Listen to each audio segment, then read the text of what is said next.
Hello viewers, இந்த வீடியோவில் பார்த்தீங்கன்னா டிமாண்டி காலனி 2 மூவியோட ரிவ்யூ தான் பார்க்க போகிறோம். இந்த படம் 2015ல் வந்து டிமாண்டி காலனி படத்தோட ஒரு சீக்வல். ஒரு 9 வருஷத்துக்கு அப்புறம் இப்போ பார்ட் 2 எடுத்திருக்காங்க. இது இன்னைக்கு தியேட்டரில் ரிலீஸ் ஆயிருக்க ஒரு ஹாரர் த்ரில்லர் படம். இந்த படத்தில் வந்து பார்த்தீங்கன்னா அருள்நிதி, பிரியா பவானி சங்கர், மீனாட்சி கவுந்தராஜன், அதே மாதிரி அருண் பாண்டியன் இவங்கெல்லாம் மெயின் லீட் பண்ணியிருக்காங்க. சாம் சிஎஸ் இந்த படத்துக்கு மியூசிக் பண்ணியிருக்காரு. அஜய் ஞானமுத்து இந்த படத்தை டைரக்ட் பண்ணியிருக்காரு. ஸோ வந்து பார்த்தீங்கன்னா இதுக்கு முன்னாடி ஒரு கோப்ரான படம் கொடுத்தாரு. அந்த படம் பெருசாக போகல, பெரிய எக்ஸ்பெக்டேஷனோட அந்த படம் வந்து ஒரு மாதிரி ஃப்ளாப் ஆச்சு. பட் இது வந்து ஒரு சரியான ஒரு கம்பேக் அவருக்கு அப்படின்னே சொல்லலாம். ஏன்னா இந்த படத்தோட கதை என்னன்றது வந்து பார்த்தீங்கன்னா பர்டிகுலராக அந்த பார்ட் 2ஓட கதை. ஸோ இதில் வந்து பார்த்தீங்கன்னா பிரியா பவானி சங்கர் அவங்க வந்து பார்த்தீங்கன்னா ஒரு கேன்சர் பேஷண்ட்டை வந்து கல்யாணம் பண்ணிக்கிறாங்க. ஸோ அந்த கேன்சர் பேஷண்ட் வந்து பார்த்தீங்கன்னா அவர் வந்து கொஞ்ச நாள் தான் உயிரோட இருப்பாருன்னு தெரிஞ்சுமே அவரை வந்து கல்யாணம் பண்ணிக்கிறாங்க. பட் அவர் ஆனால் வந்து பார்த்தீங்கன்னா கேன்சராக இறந்து போல சூசைட் பண்ணி இறந்து போறாரு. அந்த சூசைட் பண்ணி அவர் இறந்து போற அந்த ஒரு சிசிடிவி ஃபுட்டேஜை திரும்ப போட்டு பார்த்து ஏன் தான் இவர் இறந்து போறாரு சூசைட் பண்ணி, இவர் வந்து நல்லா தானே இருந்தாரு, ஏன் இப்படி பண்றாரு அப்படின்ற ஒரு டவுட் அவங்களுக்கு ஃபர்ஸ்ட் வருது. ஸோ இதை கண்டுபிடிக்கிறதுக்காக நிறைய சைனால இருக்க மந்திரவாதிகள் அவங்களெல்லாம் கூப்பிட்டு இவர்கிட்ட டேரக்டா கான்டாக்ட் வச்சுக்கலாம். லைக் எப்படின்னா அந்த ஒரு ஸ்பிரிட் கிட்ட அந்த ஓஜா போர்டு மாதிரி அதை அந்த சைனீஸ் ஒன்று பண்றாங்க, அதை வச்சு கான்டாக்ட் வச்சுக்கலாம் அப்படின்னு சொல்லிட்டு கான்டாக்ட் வச்சுக்கிறாங்க.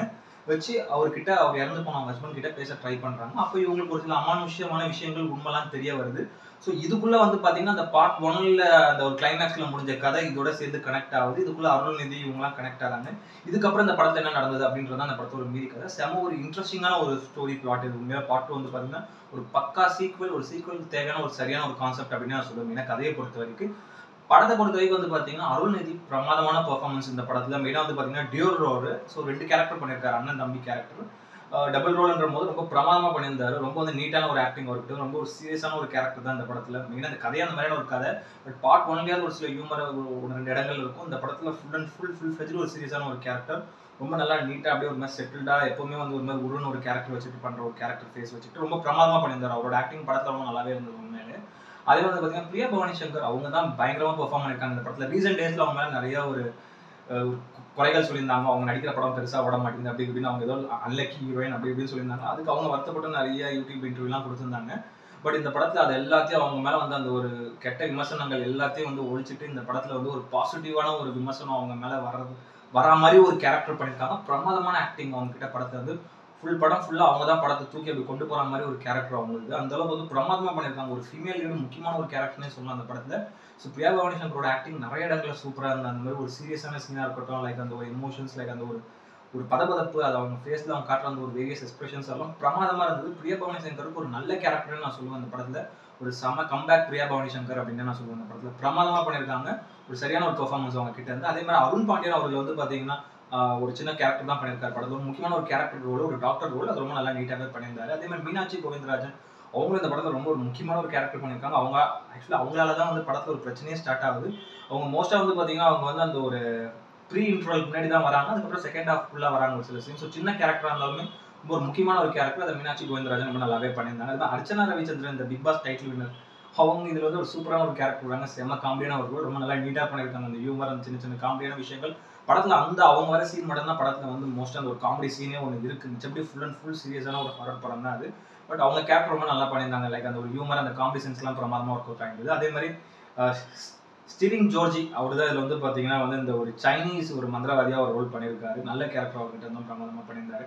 மெயினாக சாம் சிஎஸோட மியூசிக் வந்து பார்த்தீங்கன்னா பிரமாதமாக இருந்தது படத்தில். உண்மையில வேற லெவலில் போட்டிருந்தாரு. படத்தில் சாங்ஸ் எதுவுமே இல்லை இந்த படத்தில். அட்லீஸ்ட் பார்ட் 1லயாவது ஒரு சாங் இருந்தது. பட் இந்த படத்தில் சாங்ஸ் எதுவுமே இல்லை. பேக்ரவுண்ட் ஸ்கோர் வேற லெவலில் போட்டு மனுஷன் பின்னி படம் எடுத்துட்டு இருக்காருன்னு சொல்லுவேன். ஒரு நல்ல ஒரு சவுண்ட் எஃபெக்ட் இருக்கு. ஒரு பக்காவான ஒரு ஸ்டேட்டில் பார்த்தீங்கன்னா வேற லெவல் எக்ஸ்பீரியன்ஸ். இந்த படத்துக்காக அவருக்கு எனக்கு தெரிஞ்சு நிறைய அவார்ட்ஸ் இந்த படத்துக்காக அவர் வாங்க போறாரு. என்னென்ன அவார்ட்ஸ் வாங்குறாருன்னு சொல்ல முடியாது. பட் நிறைய அவார்ட்ஸ் வந்து இந்த படத்துக்காக அவர் வாங்குவார். அந்த மாதிரியான ஒரு பேக்ரவுண்ட் ஸ்கோர் பிரமாதமாக நிறைய இடங்களில் போட்டிருக்காரு. நல்ல தேட்டரில் உட்காந்து பார்த்தீங்கன்னா அந்த அளவுக்கு அப்படி ஒரு மாதிரி கூஸ் பம்ப்ஸ் வர மாதிரி இருக்கும். ஒவ்வொரு சீன்ஸும் நிறைய இந்த ஹாரர் சீன்ஸ்லாம் ஒரு நமக்கு அப்படியே பதபதைக்கிற மாதிரி இருக்கும். சவுண்ட் எஃபெக்ட்ஸ்லாம் வந்து பார்த்தீங்கன்னா மெயினாக பேக்ரவுண்ட் ஸ்கோர் ப்ளஸ் அந்த ஒரு சவுண்ட் எஃபெக்ட்ஸ், அந்த சவுண்ட் டிசைன் ஒர்க்லாம் வந்து பிரமாதமாக பண்ணியிருந்தார். ஒரு நல்ல சவுண்ட் எஃபெக்ட் இருக்க தேட்டரில் பார்த்தீங்கன்னா இதை ரொம்ப பயங்கரமாக எக்ஸ்பீரியன்ஸ் பண்ணுவீங்க இந்த படத்தை. அந்த ஒரு டிமாண்டி காலனி 2 அந்த கதைக்குள்ளேயே நீங்கள் உள்ளே போய் ட்ராவல் ஆகிற மாதிரி இருக்கும். அந்த அளவுக்கு அவரோட ஒரு பேக்ரவுண்ட் ஸ்கோர் பிரமாதமாக இருந்தது படத்தில். ரொம்ப வந்து பார்த்தீங்கன்னா ஒரு அண்டர்ரேட்டட் ஒரு மியூசிக் டைரக்டர்னு அவரை நான் சொல்லுவேன். ஏன்னா ரீசெண்டாக அவருக்கு எதுவுமே ஒரு பெரிய படங்கள் அவர் வந்து மியூசிக் போட மாட்டார். ரொம்ப வந்து ஒரு மீடியம் பட்ஜெட், ஒரு ஸ்மால் பட்ஜெட் படத்தை தான் அவர் மியூசிக் பண்ணுறாரு.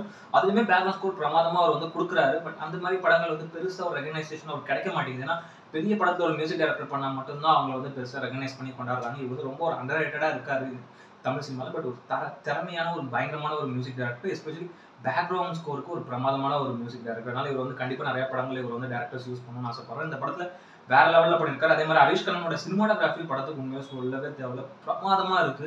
ஏன்னா வந்து பாத்தீங்கன்னா நிறைய இடங்கள் எனக்கு தெரிஞ்சு வந்து பாத்தீங்கன்னா கிரீன் மேட்ல எடுத்த மாதிரி தான் இருக்கு. ஒரு சில இடங்கள்லாம் நிறைய சிஜி ஒர்க்ஸ்லாம் பண்ணி பார்க்கும்போதே தெரியுது. பட் கேமரா ஆங்கிள்ஸ் பொறுத்தவரைக்கும் வந்து பாத்தீங்கன்னா பிரமாதமா இருக்கு. எஸ்பெஷலா அந்த ஒரு செகண்ட் ஹாஃப்ல வந்து பிரியா பவானி சங்கர் வந்து ஒரு இடத்துல ட்ராப் ஆகி மாத்திப்பாங்க ஒரு சின்ன ரூம்குள்ள. அது வந்து பாத்தீங்கன்னா ஏதோ எனக்கு தெரிஞ்சு ஒரு ரெஸ்ட் ரூம் மாதிரி தான் இருக்கு. அது பார்க்க ஆனா வந்து கண்ணாடி மட்டும் இருக்கு, ஒரு பெரிய கண்ணாடி.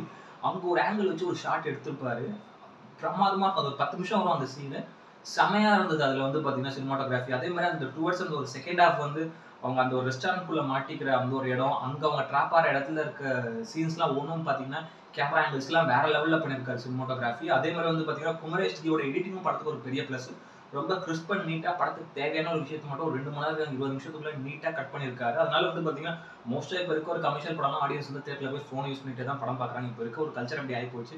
பட் இந்த படத்துக்கு நான் படம் தியேட்டர்ல பார்த்தப்போ வந்து பாத்தீங்கன்னா யாரும் ஃபோனே யூஸ் பண்ணல. அப்படி படத்தை வந்து கண்ணை வச்சு படம் தியேட்டர்ல நம்ம பார்க்குறோம்னா அது கண்ணை திருப்பாம உட்காந்து பார்க்குற அளவுக்கு படத்தை வந்து அந்த அளவுக்கு நீட்டா எடிட் பண்ணியிருந்தாரு. பிரமாதமா ஒரு எடிட்டிங் ஒர்க், கட்ஸ் எல்லாமே பயங்கரமா இருந்தது. அதே மாதிரி டேரக்டர் அஜய் ஞானமுத்து திறமையான ஒரு டேரக்டர். அவர் வந்து பாத்தீங்கன்னா பிரமாதமான ஒரு டேரக்டர். அவரோட ஸ்டார்டிங் கரியர்ல நல்ல நல்ல படங்கள் கொடுத்தாரு. பட் ஆனால் வந்து பாத்தீங்கன்னா இப்போ கோப்ரான்னு ஒரு படம் கொடுத்து மொத்தமா சொதப்பிட்டாரு. விக்ரம் மாதிரி ஒரு நல்ல ஆக்டரை வச்சும் கான்செப்ட் வைஸ் பெருசா எதுவும் இல்லாமல் கமர்ஷியல் படம் ஃபிளாப் ஆனாலும் அவர் மேலே நிறைய குத்தம், நிறைய விமர்சனங்கள் அவர் மேலே வந்தது. பட் ஆனால் பார்த்தீங்கன்னா இந்த டிமாண்டி காலனி 1, அதே மாதிரி இந்த அதர்வா நயன்தாரா வச்சு ஒரு படம் ஒன்று பண்ணாரு. அந்த 2 படமே வந்து பாத்தீங்கன்னா வேற லெவல்ல இருந்தது. அவருக்கு வந்து இந்த படமும் வந்து பாத்தீங்கன்னா இது இன்னும் வேற லெவல்.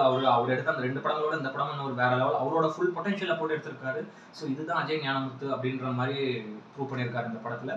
பிரமாதமா இருந்தது. அவரோட டேரக்ஷன் வந்து பாத்தீங்கன்னா டுவர்ட்ஸ் ஃபர்ஸ்ட் ஹாஃப் வரைக்கும் வந்து பாத்தீங்கன்னா ஃபர்ஸ்ட் ஹாஃப் ஒரு 10 நிமிஷம் 15 நிமிஷம் கொஞ்சம் ஸ்லோவா ஸ்டார்ட் ஆகிற மாதிரி கொண்டு போவார் படத்தை. பட் அதுவுமே உங்களுக்கு வந்து இன்ட்ரெஸ்டிங்காக தான் இருக்கும். படத்துல வந்து பாத்தீங்கன்னா இந்த ஃபர்ஸ்ட் ஒரு 10-15 நிமிஷம் டேக் ஆஃப் ஆக கொஞ்சம் பொறுமையாக தான் இருக்கும் படம். அதுவுமே உங்களுக்கு அந்த அளவுக்கு போர் அடிக்காது. அந்த அளவுக்கு இன்ட்ரெஸ்டிங்காக தான் கொண்டு போயிருப்பாரு. டுவர்ட்ஸ் போக போக அந்த ஒரு 15 நிமிஷம் நீங்க படத்துல ஃபர்ஸ்ட் ஒரு ஹாஃப் அன் அவரே நீங்க படத்துல தாண்டிட்டீங்கன்னா வேற லெவல்ல போகும். ஸ்கிரீன் பிளே அவ்வளோ ரேசியா அவ்வளோ இன்ட்ரெஸ்டிங்காகவும் உங்களுக்கு எங்கேயுமே ஒரு இடத்துல லேக் அடிக்காத அளவுக்கு ஃபர்ஸ்ட் ஹாஃப்மே ரொம்ப நல்லா நீட்டா ஸ்கிரீன் பிளே கொண்டு போய் ஒரு ட்விஸ்டோட ஃபர்ஸ்ட் ஹாஃப் முடிச்சிருந்தாரு. செகண்ட் ஹாஃபும் வந்து பாத்தீங்கன்னா அந்த ஒரு ரெஸ்டாரண்ட்குள்ள அவங்க மாட்டிக்கிற அந்த ஒரு விஷயம் அதை வந்து பிரமாதமா ஹேண்டில் பண்ணியிருந்தாரு. எப்பவுமே அவர் வந்து பாத்தீங்கன்னா அந்த ஒரு சர்க்கிள்குள்ள மாட்டினா அங்கிருந்து எப்படி ஒரு ஸ்கிரீன் பிளே எழுதணும்னு அவர் தெரியும். ஏன்னா ஃபர்ஸ்ட் பார்ட் அந்த ஒரு வீட்டுக்குள்ளே வச்சு கதையை முடிச்சாரு. ஸோ இந்த படத்துல மோஸ்ட் ஆஃப் த சீன்ஸ் வந்து வெளியே தான் இருக்கு. பட் செகண்ட் ஹாஃப் மட்டும் தான் அந்த ஒரு ரெஸ்டாரண்ட்குள்ள இருக்கு, ஒரு சைனீஸ் ரெஸ்டாரண்ட்குள்ள இருக்கு. அங்க வந்து பாத்தீங்கன்னா மேக்கிங்லாம் வேற லெவல்ல இன்ட்ரெஸ்டிங். வந்து ஒவ்வொரு சீனுமே வந்து பாத்தீங்கன்னா ரைட்டிங்ல பிரமாதமா பண்ணியிருக்காரு. யோசிச்சு பண்ணியிருக்காரு நிறைய இடங்கள். இது நம்ம இந்த படம் பார்த்து நிறைய நமக்கு இந்த ஒரு ஹாலிவுட் படங்கள்லாம் ஞாபகம் வந்தா கூட பட் நம்ம ஊர்ல இந்த அளவுக்கு வந்து டெக்னிக்கலி ஒரு பக்கமான ஒரு சவுண்டான ஒரு படம் பண்ணியிருக்காரு. டெக்னிக்கலி அந்த அளவுக்கு பிரமாதமான ஒரு படம். நிறைய இடங்கள்ல ஆடியன்ஸ் அவ்வளோ எங்கேஜிங்கா வச்சிருக்காரு. ஹாரர் எலிமெண்ட்ஸ்மே ரொம்ப சூப்பரா யூஸ் பண்ணியிருந்தாரு. மெயினா சாம் சிஎஸ் இந்த படத்தோட பேக்ரவுண்ட் ஸ்கோருக்கு எவ்வளோ மெயினான ஒரு பலமோ அதே மாதிரி இவரோட ரைட்டிங்குமே ஒவ்வொரு சீனுமே ஸ்கிரீன் பிளே வந்து பாத்தீங்கன்னா அந்த அளவுக்கு இன்ட்ரெஸ்டிங்கா நம்மளை பயமுறுத்துற விதமாகவும் இருக்கட்டும், அந்த சேம் டைம் கொஞ்சம் இன்ட்ரெஸ்டிங்கான ஒரு மூமெண்ட் கொண்டு வர விஷயமா இருக்கட்டும் படத்துல அந்த அளவுக்கு த்ரில்லா சீட் எஜிங்ல உட்கார வைக்கிறதா இருக்கட்டும் பிரமாதமா ரைட்டிங்ல பண்ணியிருந்தாரு. ஏன்னா வந்து பாத்தீங்கன்னா சும்மா ஒரு பேய் படம்னா ஏதோ ஒரு சும்மா ஒரு பேய் சீனை போட்டு ஊனை கொடுத்து நம்மளை பயமுறுத்தலாம். அது வந்து இப்போ இருக்க ஆடியன்ஸ்க்கு அந்த மாதிரி படம் பார்த்தா அது வந்து பெருசாக ஒரு கிரிஞ்சுன்னு சொல்லிடுவாங்க. பட் இந்த படம் வந்து பார்த்தீங்கன்னா ரியலாகவே நம்மளை வந்து அந்த அளவுக்கு ஒரு எக்ஸ்பீரியன்ஸ் பண்ணக்கூடிய ஒரு படமாக போய் தான் ஒரு பார்ட் 3க்கு லீடோட தான் அந்த படம் முடிஞ்சிருக்கு. கண்டிப்பாக பார்ட் 3 இருக்கும். அவரே சொன்னார் ஒரு பார்ட் 4 பார்ட் 5 கதை இருக்குன்றாரு. இந்த கதையை இப்போ அவர் எக்ஸ்டெண்ட் பண்ண விதம் வந்து பார்த்தீங்கன்னா பிரமாதமா இருக்கு. இதுல இருந்து கண்டிப்பா ஒரு 5 பார்ட் நல்லா இன்ட்ரெஸ்டிங்காவே எடுக்கலாம். அடுத்து இன்னொரு 2-3 பார்ட் வந்து இன்ட்ரெஸ்டிங்காவே எடுக்கலாம். அந்த அளவுக்கு ஒரு கதை இருக்க ஒரு ஸ்டஃப் தான் இந்த படம். ரொம்ப பிரமாதமா பண்ணியிருந்தாரு. மெயினா லாஸ்ட் அந்த ஒரு 10-15 நிமிஷம் தான் வந்து பாத்தீங்கன்னா ஒரு 15 நிமிஷம் தான் வந்து பாத்தீங்கன்னா அந்த டிமாண்டி வராரு படத்துல. அந்த சார் டிமாண்டி அவர் வராரு உள்ளுக்குள்ள வில்லனு. அவர் கேரக்டருமே நல்லா இருந்தது. அந்த ஒரு உலகம் அவர் ஒரு உலகம்னு ஒன்று காட்டுறது. நிறைய இடங்கள் வந்து பாத்தீங்கன்னா இமேஜினேஷனா நம்ம யோசிக்கக்கூடிய விஷயங்கள்லாம் ஒரு சில விஷயங்கள் இருக்கும். அதெல்லாம் ரொம்ப சூப்பரா பண்ணியிருந்தாரு. இதுல வந்து அந்த ஒரு புக் அந்த ஒரு செயின் அந்த கான்செப்டை வச்சு கொண்டு போயிருந்தாரு. பிரமாதமா அந்த உண்மையில படம். கண்டிப்பா பார்ட் 3க்கு ஒரு லீட் வச்சு தான் முடிச்சிருக்காரு. எனக்கு தெரிஞ்சு அவர் பார்ட் 1ல இருந்து பார்ட் 2 அவர் எடுத்துக்கிட்ட காலகட்டமே வந்து பாத்தீங்கன்னா 9 வருஷம் ஆகி போச்சு. அப்புறம் இந்த டெக்னாலஜி வேற, இப்ப இருக்க டெக்னாலஜி வேற. பட் இதுக்கு அடுத்து இன்னும் அவர் எடுக்கக்கூடிய பார்ட்ஸ்லாம் அட்லீஸ்ட் ஒரு 2 இயர்ஸ்க்கு ஒரு பார்ட் ரிலீஸ் பண்ணா கூட பிரமாதமா இருக்கும். பட் ஆனால் ஒரு நல்ல ஒரு தரமான ஒரு பக்கா தியேட்டர் எக்ஸ்பீரியன்ஸ் படம். பட் இந்த மாதிரி படம்லாம் நீங்க வந்து பாத்தீங்கன்னா ஓடிடில பாத்தீங்கன்னா உங்களுக்கு வந்து வீட்டுல வந்து பெருசா உங்களை வந்து அந்த அளவுக்கு இம்ப்ரெஸ் பண்ணாது, சாட்டிஸ்ஃபை பண்ணாது.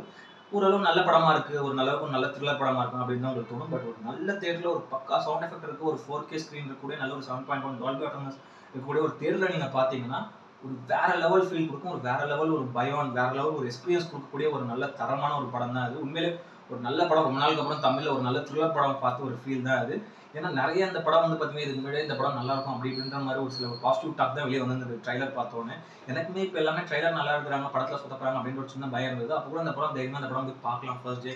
என்னதான் தங்கலான இந்த மாதிரி படங்கள்லாம் ரிலீஸ் ஆயிருந்தா கூட இந்த படம் பார்க்கலாம் கண்டிப்பாக வந்து அஜய் ஞானமுத்து பிரமாதமாக பண்ணியிருப்பாரு அப்படின்னு தான் யோசிச்சேன். இப்போ நான் ரீசெண்ட் டேஸில் நான் பார்த்த ஒரு நல்ல ஒரு ஹாரர் த்ரில்லர் உண்மையில ஃபுல் ஃப்ளெஜ்டான ஒரு சாட்டிஸ்ஃபைடான ஒரு தமிழ் படங்களில் ஒரு நல்ல ஒரு ஹாரர் த்ரில்லர் இப்போ நான் ரீசெண்ட் டேஸில் பார்த்தது பிரமாதமாக இருந்த இந்த படம். மெயினாக அருள்நிதி ஒரு நல்ல ஸ்கிரிப்ட்லாம் சூஸ் பண்ணி நடிக்கிறார் ரீசெண்ட் டேஸில். அவர் ரீசெண்ட் டேஸ்னு சொல்ல முடியாது, அவரோட ஸ்டார்டிங் கெரியர்லேருந்து ஒரு 1-2 படங்கள் தான் சரியாக அவர் சூஸ் பண்ணல ஸ்கிரிப்ட். பட் அதுக்கப்புறம் இந்த மாதிரி த்ரில்லர் படங்களுக்குன்னே நேர்ந்து விட்ட ஒரு ஆக்டர் அப்படின்ற மாதிரி தான் இருக்காரு. இப்போ வந்து பார்த்தீங்கன்னா ஒரு த்ரில்லர் நாயகன்னு அவர் இப்போ கூப்பிட்டு இருக்காங்க. அந்த அளவுக்கு அவர் சூஸ் பண்ணுற கான்செப்ட்ஸ் எல்லாமே நல்லா தான் இருக்குது. அப்போ இதே மாதிரி இன்னும் ஒரு நல்ல நல்ல கான்செப்ட்ஸ் கொண்டு வரலாம். ஏன்னா இந்த மாதிரி படங்கள் தான் இப்போ வந்து நல்லா ஹிட் ஆகுது. அட் த சேம் டைம் அது வந்து ஒரு சில பேருக்கு அது போரே அடிச்சு போனால் கூட வந்து கான்செப்ட் வைஸ் கொஞ்சம் கொஞ்சம் மாற்றி ஆடியன்ஸ் வந்து மேக்கிங்கில் எங்கேஜ் பண்ணி உட்கார வைக்கிறாங்க. அதுதான் பிரமாதமான விஷயம். ஏன்னா இதெல்லாம் பழைய கதை. இந்த படம் நீங்கள் பார்த்தீங்கன்னா இதெல்லாம் பழைய கதை பழைய விஷயங்கள் தான் உள்ளுக்குள்ள இருக்கும். பட் அந்த ஸ்க்ரீன் பிளேல நம்மளை எங்கேஜ் பண்ணி உட்கார வைக்கிறது டேரக்டர் கிட்ட தான் இருக்குது. எவ்வளோ பெரிய ஹீரோவாக இருந்தாலும் அது வந்து அஜய் ஞானமுத்து பிரமாதமாக பண்ணியிருக்காரு. அவருக்கு ஒரு தரமான ஒரு கம்பேக். இதுக்கு அடுத்து அவர் என்னென்ன படங்கள் பண்ணுறாருன்னு பார்ப்போம். கண்டிப்பாக இதோட அடுத்த பார்ட்டுக்கு தான் உண்மையிலே வெயிட்டிங். ஒரு கண்டிப்பா இதே ஒரு சீரியஸ் எடுத்து ஆடியன்ஸ் பார்ப்பாங்க. ஏன்னா வந்து பாத்தீங்கன்னா இந்த காஞ்சனா, அரண்மனை இந்த மாதிரி படங்கள்லாம் அடுத்தடுத்த பார்ட் எடுக்கும்போது எல்லாரும் கலாய்க்கிறாங்க. அந்த சேம் டைம் தியேட்டர்லயும் ஒரு ஃபேமிலி ஆடியன்ஸ் பாக்குறாங்க. அது வந்து கமர்ஷியலா இருக்கு. பட் இந்த மாதிரி படம் ஒரு ஃபுல் ஃபிளெஜ்ட் ஒரு ஹாரர் த்ரில்லர் படம். இந்த படம்லாம் கண்டிப்பா இந்த மாதிரி படங்களுக்குலாம் நிறைய பார்ட் எடுக்கலாம். இது கண்டிப்பா ஆடியன்ஸ் சப்போர்ட் பண்ணுவாங்க. இப்ப இருக்க ஆடியன்ஸ் அதுவும் அஜய் ஞானமுத்து மாதிரி ஒரு டேரக்டர் ஒரு மேக்கிங்ல பிரமாதமா இது மாதிரி அடுத்தடுத்த பார்ட் எடுத்தாருன்னா கண்டிப்பா எப்படி இந்த காஞ்சரிங்லேயே நிறைய வெர்ஷன் வருது பாருங்க. காஞ்சரிங் அதே மாதிரி இன்சிடியஸ் அந்த மாதிரி அதெல்லாம் வந்து எப்படி வெளிநாட்டு ஹாரர் படங்களை நம்ம ஆளுங்களும் ஆதரிக்கிறாங்களோ நம்ம இந்தியன்ஸும் நம்ம தமிழ்நாட்டு ஆடியன்ஸும் ஆதரிக்கிறாங்க. அந்த மாதிரி இந்த மாதிரி படங்கள் இது ஒரு டிமாண்டிக் காலனி சீரிஸ்னு ஒரு பார்ட்டா 2 இயர்ஸ் ஒன்ஸ் ஒரு படம் விட்டா கூட ஆடியன்ஸ் கண்டிப்பா பார்ப்பாங்க. அந்த அளவுக்கு இதுக்குள்ளே இந்த படத்துல ஒரு செகண்ட் பார்ட்ல இந்த சீக்வல் எடுத்த இந்த கான்செப்ட் வந்து இன்னும் நிறைய லூப் வச்சு நம்ம வந்து இன்னும் பார்ட்ஸ் எடுக்கலாம் அந்த மாதிரியான ஒரு கான்செப்டா தான் இருக்கு. ஏன்னா நிறைய பேர் வந்து பாத்தீங்கன்னா பார்ட் 2 பார்ட் 3 சும்மா ஒரு வியாபாரம் பண்றதுக்கா பணம் சம்பாதிக்கிறதுக்கா ஏதோ ஒரு கதையை போட்டு எடுப்பாங்க. பட் இது பக்கா சீக்வல் தரமான ஒரு சீக்வல் இது வந்து பாத்தீங்கன்னா. ஏன்னா இதுக்கு முன்னாடி வந்து எந்த ஒரு ஹாரர் படமும் அந்த ஒரு சீக்வல் வந்து அதிகமா பெருசா வந்தது இல்லை. அந்த அளவுக்கு ஒரு கனெக்டிவிட்டியோட கனெக்ஷன்ல உள்ள வந்ததுல நல்ல கான்செப்டா. இதுலயும் ஒரு சில படம் இந்த ஸ்ட்ரீ இதெல்லாம் கூட இப்போ வந்திருக்கு. இப்போ அதுவும் ஹாரர் படம் அதுவுமே அந்த ஒரு கனெக்ஷன் இருக்கு.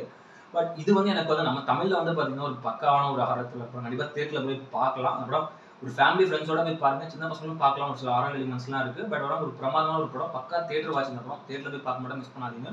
ஒரு நல்ல ஒரு நீட்டான ஒரு படம். கண்டிப்பா அருள்நிதி இந்த மாதிரி நல்ல கான்செப்ட்ஸ் எடுத்துன்னா நிறைய படங்கள் அவர் பண்ணணும். அவரும் செலக்டிவான படங்கள் தான் பண்ணிட்டு வராரு அப்பப்போ. பட் அவர் பண்ற படங்கள் நல்ல கான்செப்டா தான் இருக்கு.